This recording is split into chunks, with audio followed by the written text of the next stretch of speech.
दोस्तों तारीख आज 17 अक्टूबर 2024 दिन बृहस्पतिवार, हिंदी तिथि पूर्णिमा। और आज अगर आप कोई शुभ कार्य करना चाहते हैं तो राहु काल का समय जरूर नोट कर ले। इस समय कोई शुभ कार्य न करें। आज राहु काल दोपहर 1:32 से दोपहर 2:58 तक रहेगा। और आइए बात करते हैं आज के देश और दुनिया की सिलेक्टेड काम की और महत्वपूर्ण 50 बड़ी खबरों को सिर्फ 10 मिनट में। पर अभी तक आपने इस वीडियो को लाइक नहीं किया तो लाइक कर दीजिए।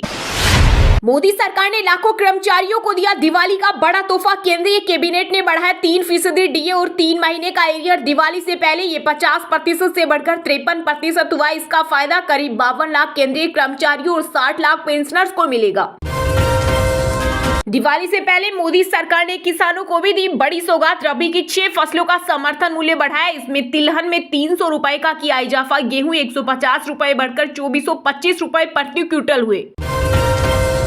केंद्र शासित प्रदेश जम्मू कश्मीर में शुरू हुआ लोकतंत्र का नया अध्याय। उमर अब्दुल्ला ने ली सीएम पद की शपथ। सुरेंद्र चौधरी बने डिप्टी सीएम। इस दौरान राहुल गांधी, मल्लिकार्जुन खड़गे, अखिलेश समेत कई नेता रहे मौजूद। वहीं कैबिनेट में शामिल नहीं हुई कांग्रेस का राज्य का दर्जा मिलने तक लड़ेंगे। यूपी में बिजली बिल में मिलेगी बम्पर छूट। योगी सरकार के फैसले से लोगों को मिलेगा फायदा। दरअसल योगी सरकार ने गरीबी रेखा के नीचे जीवन यापन करने वाले परिवारों को सस्ती बिजली मुहैया कराने के लिए 3.5 रुपए प्रति यूनिट अनुदान किया। योगी आदित्यनाथ राजनाथ सिंह समेत 9 नेताओं की सुरक्षा से हटेंगे एनएसजी कमांडो। अब वीआईपी सिक्योरिटी में तैनात नहीं होंगे। इनकी जगह सीआरपीएफ जवान लेंगे। भरोसा नहीं तो कुछ नहीं। विदेश मंत्री एस जयशंकर ने एससीओ शिखर सम्मेलन में पाकिस्तान को उसी की धरती पर सुनाई खरी खरी। कहा, बेहतर रिश्ते के लिए भरोसा जरूरी, अगर भरोसा नहीं तो कुछ नहीं। नायब सेना ही बने रहेंगे हरियाणा के सीएम। केंद्रीय गृह मंत्री अमित शाह और एमपी के सीएम मोहन यादव की मौजूदगी में विधायक दल के नेता चुने गए। राजभवन पहुंचकर सरकार बनाने का दावा किया पेश। आज दूसरी बार लेंगे मुख्यमंत्री पद की शपथ। देश की पहली स्वदेशी बुलेट ट्रेन बनाएगी बीईएमएल। 867 करोड़ का कॉन्ट्रैक्ट मिला। रोटेटिंग चेयर और ऑन बोर्ड इंफोटेनमेंट सिस्टम मिलेगा। 2026 तक होगी डिलीवरी। अब 40% दिव्यांगता एमबीबीएस की राह में नहीं बनेगा रोड़ा। सुप्रीम कोर्ट बोला, नेशनल मेडिकल कमीशन नियम बदले, मेडिकल बोर्ड जांच करे दिव्यांगता बाधक है या नहीं।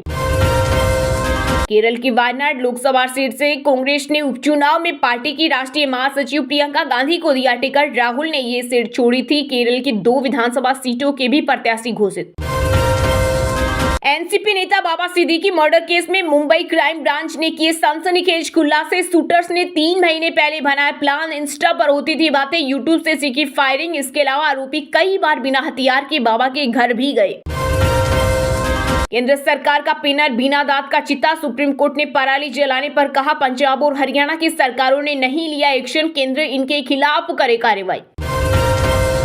सलमान खान को कर देंगे माफ। काला हिरण केस में विश्नोई समाज ने रखी डिमांड। कहा, सलमान खान अगर माफी मांगे तो विश्नोई समाज उन्हें क्षमा कर सकता है। हालांकि इसके लिए उन्हें मुकाम में आकर अपनी गलती कबूल करते हुए माफी मांगनी होगी।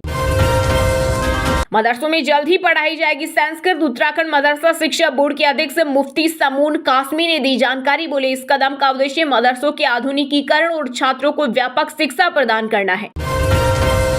शराबबंदी वाले बिहार में एक बार फिर से जहरीली शराब ने मचाया कोहराम। सिवान और सारण जिले में जहरीली शराब पीने से 7 लोगों की मौत और 10 से ज्यादा अस्पताल में भर्ती। बंगाल की खाड़ी में उठा चक्रवाती तूफान। दक्षिण तट और रायलसीमा के कई स्थानों पर दिखाएगा असर। आईएमडी ने जारी किया अलर्ट। दिसंबर में होगा भाजपा के राष्ट्रीय अध्यक्ष का चुनाव। 4 सदस्यीय टीम गठित। पहले राज्यों के अध्यक्ष चुने जाएंगे। वहीं 50% राज्यों के चुनाव संपन्न होने के बाद राष्ट्रीय अध्यक्ष के चुनाव की घोषणा होगी। बैंक ऑफ बड़ौदा ने शुरू की बोब उत्सव डिपॉजिट स्कीम। इस स्कीम के तहत 400 दिनों के लिए एफडी कराने पर सामान्य नागरिकों को 7.30%, सीनियर सिटीजन को 7.80% और सुपर सीनियर सिटीजन को सालाना 7.90% ब्याज दिया जाएगा। फसलों की एमएसपी की लीगल गारंटी को लेकर 246 दिनों से हरियाणा बॉर्डर पर संघर्ष पर चल रहे किसानों ने सुप्रीम कोर्ट द्वारा गठित कमेटी से मिलने का न्योता ठुकराए। पत्र भेजकर दिए 7 पॉइंट। किसान बोले, हाईवे हरियाणा सरकार ने बंद किया, हमने नहीं। बहराइच में मूर्ति विसर्जन के दौरान हुए बवाल के बाद कर्फ्यू जैसे हालत। 2 दिन और बंद रहेगा इंटरनेट। सीओ महज से सस्पेंड। वहीं मामले में अब तक 50 उपद्रवी गिरफ्तार। 100 से अधिक लोगों पर एफआईआर दर्ज। दिवाली से पहले बिहार के लोगों को सीएम नीतीश कुमार ने दिया खास तोहफा। मंत्री परिषद की बैठक में 22 एजेंडों पर लगाई मुहर। अगले महीने से बजने लगेगी शहनाई। इस बार देवटनी एकादशी के बाद से नवंबर दिसंबर में शादी के लिए 18 शुभ लग्न। हरियाणा में सीएम नायब सैनी के शपथ ग्रहण समारोह पर बीजेपी ने की मेगा तैयारी। 40 कमेटियां, 50,000 गेस्ट, कॉल सेंटर से मैसेज। 37 मुख्यमंत्री डिप्टी सीएम आएंगे। 2500 बसें बुक। मुंबई इंडियंस ने आईपीएल 2025 से पहले नए कोच का किया ऐलान। भारत को चैंपियंस बनाने वाले दिग्गज पारस महाम्रे को सौंपी जिम्मेदारी। पारस अब मौजूदा गेंदबाजी कोच लसित मलिंगा के साथ काम करेंगे। जहरीली हवा से सावधान। राष्ट्रीय राजधानी दिल्ली में बिगड़ा प्रदूषण का स्तर। एयर क्वालिटी खराब। आनंद विहार में 400 के पार पहुंचा AQI, जो गंभीर श्रेणी के अंतर्गत आता है। नवंबर में आ सकती है रॉयल एनफील्ड की पहली इलेक्ट्रिक बाइक। सोशल मीडिया पर जारी हुआ टीजर। कंपनी 4 नवंबर को इस बाइक को सिर्फ पेश कर सकती है। इसके बाद आधिकारिक तौर पर इसे जनवरी 2025 में लॉन्च किया जाएगा।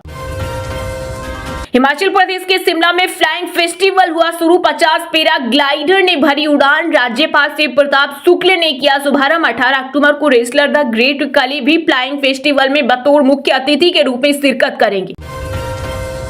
जनतंत्र में जनता ही सबसे बड़ी ताकत। पूर्व सीएम अरविंद केजरीवाल ने दिल्ली वासियों के नाम लिखा पत्र। विधानसभा चुनाव से पहले शुरू किया जनसंपर्क अभियान। महाराष्ट्र और झारखंड विधानसभा चुनाव में अंदरूनी कलह से बचने के लिए कांग्रेस हुई सख्त। आलाकमान ने पार्टी नेताओं को एकजुट होकर चुनावी मैदान में उतरने की दी नसीहत। कहा वे गैर जरूरी बयान देने से परहेज करें। हरियाणा में आम आदमी पार्टी ने एक बार फिर कांग्रेस के सिरमौर हार का दोष। कहा इंडी गठबंधन के साथ मिलकर लड़ते तो हार जाती बीजेपी। झारखंड में विधानसभा चुनाव की तारीखों के ऐलान के बाद चुनावी मोड में पार्टियां बीजेपी जारी कर सकती है पहली लिस्ट। 25 सीटों पर नाम फाइनल। 68 से 70 सीटों पर पार्टी उतारेगी उम्मीदवार। 76,502 रुपए के ऑल टाइम हाई पर पहुंचा सोना। इस साल अब तक 13,150 रुपए हुआ महंगा। आईबीजे के अनुसार 10 ग्राम 24 कैरेट सोने का भाव साल के आखिर तक 78,000 तक जा सकता है। लगातार हो रही भारी बारिश के कारण बेंगलुरु में खेले जाने वाले भारत बनाम न्यूजीलैंड टेस्ट के पहले दिन का खेल रद्द। दूसरे दिन के समय में भी किया गया बदलाव। सुबह 9:15 बजे से खेला जाएगा पहला सेशन। आज कम से कम 98 ओवर कराने की होगी कोशिश। वक्फ बिल पर जेपीसी मीटिंग से विपक्ष का फिर वॉकआउट। लोकसभा स्पीकर ओम बिरला को लिखा पत्र। कहा अध्यक्ष जगदम्बिका पाल नियमों का कर रहे उल्लंघन। नायब सिंह सैनी के हाथों में ही होगी हरियाणा की कमान। यूपी के सीएम योगी ने अलग ही अंदाज में दी बधाई। कहा पराक्रम और परिश्रम की धारा। हरियाणा में भाजपा के विधायक दल का नेता चुने जाने पर आपको हार्दिक बधाई एवं शुभकामनाएं। तमिलनाडु कर्नाटक में तेज बारिश के कारण स्कूल कॉलेज बंद। बेंगलुरु में एनडीआरएफ तैनात। बिहार, आंध्र प्रदेश, पुडुचेरी, कर्नाटक, केरल समेत 8 राज्यों में बारिश का अलर्ट। वहीं राजस्थान में 39 डिग्री पहुंचा तापमान। पीएम मोदी ने 370 अब्दुल्ला परिवार से पूछकर हटाई। इंजीनियर राशिद बोले भाजपा ने घाटी में की नेशनल कॉन्फ्रेंस की मदद, इसलिए उमर सत्ता में लौटे। सब कुछ फिक्स था। कनाडा में हिंदुओं पर मंडरा रहा बड़ा खतरा। अगले साल होने वाले चुनाव को ध्यान में रखकर सियासी अस्तित्व बचाने को खालिस्तान समर्थक बने प्रधानमंत्री जस्टिन ट्रूडो। आतंकवाद को खत्म किए बिना नहीं हो सकता विकास। एससीओ समिट में विदेश मंत्री एस जयशंकर ने पाक और चीन को दिया कड़ा संदेश। का सीमा पार से होने वाली गतिविधियों को रोके बिना क्षेत्र में शांति और विकास संभव नहीं। कोलकाता में ममता सरकार ने दुर्गा पूजा कार्निवाल का किया आयोजन। ये वर्ल्ड हेरिटेज में शामिल टीएमसी सरकार के खिलाफ डॉक्टरों ने निकाला द्रोह कार्निवाल। अनशन में 2 और डॉक्टर जुड़े। सपा के डीएनए में ही दंगा फसाद। यूपी के डिप्टी सीएम ब्रजेश पाठक ने उपचुनाव में बम्पर जीत का किया दावा। बोले सीएम योगी और पीएम मोदी की योजनाएं जन जन तक पहुंची। योजनाओं की मदद से उत्तर प्रदेश की तस्वीर बदली है। उत्तराखंड में तूक जिहाद पर अंकुश लगाने को लेकर धामी सरकार ला सकती है अध्यादेश। डीजीपी ने सभी जिलों को जारी किए कड़ी कार्रवाई के आदेश। आरएसएस कार्यालय में कंप्यूटर ऑपरेटर से सैनी खट्टर की कार चलाई। सरल स्वभाव सबसे बड़ी ताकत। सीएम फेस बने तो रिकॉर्ड सीटें जीती बीजेपी।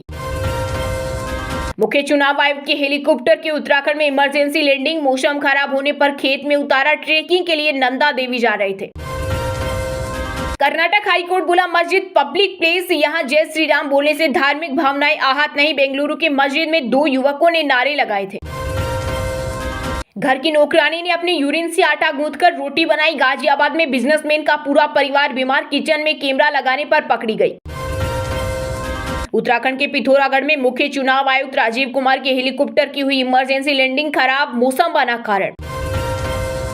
शेयर बाजार में बीते दिन गिरावट देखने को मिली। सेंसेक्स 318 अंक की गिरावट के साथ 81,501 के स्तर पर बंद हुआ। वहीं निफ्टी में भी 86 अंक की गिरावट रही है, 24,971 पर हुआ बंद। टाटा स्टील के CEO TV Narendran world steel के चेयरमैन बने। यह मुकाम हासिल करने वाले दूसरे भारतीय 2021 में पहली बार सज्जन जिंदल बने थे। 15 सदस्यीय एग्जीक्यूटिव कमेटी में भी हुए शामिल। अगर आदेश का पालन नहीं हुआ तो मुख्य सचिव के खिलाफ अवमानना का मामला होगा दर्ज। वायु प्रदूषण पर सुप्रीम कोर्ट ने हरियाणा सरकार को दी चेतावनी, कहा कार्रवाई से कौन रोक रहा, नाम बताएं, हम अदालत में बुला लेंगे। मणिपुर हिंसा को लेकर केंद्रीय गृह मंत्रालय के निमंत्रण पर दिल्ली में कुकी, मेतेई और नगा नेताओं की पहली बार हुई बैठक। हिंसा के 17 माह बाद लिया एक संकल्प, बोले अब न गोली चलेगी और न ही किसी की जान जाएगी। महाराष्ट्र में शिंदे गुट के खिलाफ मोर्चा खोलने वाले पूर्व बीजेपी विधायक मल्लिकार्जुन ने पार्टी से सस्पेंड, महायुति के खिलाफ बोलने वालों पर कार्रवाई की चेतावनी। राजधानी दिल्ली में बिजली कनेक्शन के लिए अब नहीं लेनी होगी एनओसी, मुख्यमंत्री आतिशी ने अनाधिकृत कॉलोनियों के लोगों को दी बड़ी राहत। लखनऊ, कानपुर और आगरा समेत 24 औद्योगिक क्षेत्रों का कायाकल्प करेगा यूपीसीडी। एफडीआर तकनीक से बनेगी सड़कें। उत्तर प्रदेश में औद्योगिक विकास को गति देने के लिए योगी सरकार ने यूपीसीडी को सौंपी जिम्मेदारी। 2 और फ्लाइट में बम होने की मिली धमकी। आकाशा इंडिगो प्लेन की इमरजेंसी लैंडिंग कराई गई। पिछले 2 दिन में 9 विमानों को मिल चुकी धमकी। विमानों में अब एयर मार्शलों की संख्या होगी 2 गुनी।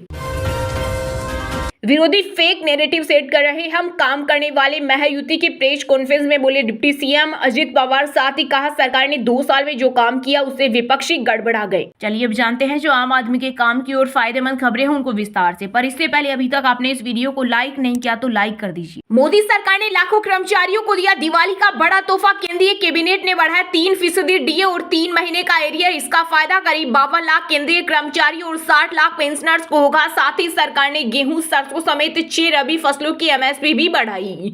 धनतेरस और दिवाली का त्योहार आने से पहले ही मोदी सरकार ने देश के लाखों कर्मचारियों को बड़ा तोहफा दिया है। प्रधानमंत्री नरेंद्र मोदी की अगुवाई वाली केंद्रीय कैबिनेट ने सरकारी कर्मचारियों और पेंशनर भोगियों के लिए महंगाई भत्ते में 3% की बढ़ोतरी का ऐलान कर दिया है। इस बढ़ोतरी के बाद महंगाई भत्ता 50% से बढ़कर 53% हो गया है। इसका फायदा करीब 52 लाख केंद्रीय कर्मचारी और 60 लाख पेंशनर्स को होगा। डीए हर 6 महीने में बढ़ता है। बढ़ा हुआ डीए 1 जुलाई से लागू होगा। दिवाली से पहले केंद्र सरकार के कर्मचारियों के लिए यह फैसला बड़ी राहत के तौर पर आया है। वैसे तो केंद्रीय कैबिनेट ने यह फैसला केंद्रीय कर्मचारियों के लिए लिया है, लेकिन केंद्र से हरी झंडी मिलते ही देश के तमाम राज्यों में भी डीए बढ़ाने का ऐलान कर दिया जाएगा। कैबिनेट ने 3% डीए बढ़ाने के साथ ही कर्मचारियों को 3 महीने का एरियर देने का भी ऐलान कर दिया है। इस तरह एरियर के रूप में भी उन्हें 3600 रुपए मिलेंगे। दरअसल कर्मचारियों का महंगाई भत्ता उनके मूल वेतन यानी बेसिक सैलरी के आधार पर तय किया जाता है। मान ले कि किसी कर्मचारी का मूल वेतन अगर 40,000 रुपए है और उसका डीए 3% बढ़ाया जाता है तो उसकी सैलरी में 1200 रुपए का इजाफा होगा। इस तरह अगर मूल वेतन, महंगाई भत्ता और आवास भत्ता यानी एचआरए जोड़कर उसकी सैलरी 60,000 रुपए पहले आती थी तो अब 60,1200 रुपए आएगी। वहीं किसानों को भी मोदी सरकार ने दिवाली पर बड़ा गिफ्ट दिया है। सरकार ने 2025-26 सीजन के लिए रबी की 6 फसलों का न्यूनतम समर्थन मूल्य में बढ़ोतरी की घोषणा की है। इस फैसले के तहत अलग अलग फसलों की एमएसपी में वृद्धि की गई है, जिससे किसानों को उनकी फसलों के बेहतर दाम मिल सकेंगे। नई अधिसूचना के अनुसार मसूर का एमएसपी 6700 प्रति क्विंटल कर दिया गया है, जो पहले 6425 था। सरसों का एमएसपी 5950 प्रति क्विंटल कर दिया गया है, जो पहले 5650 था। कुसुम का एमएसपी 5940 प्रति क्विंटल कर दिया गया है, जो पहले 5800 था।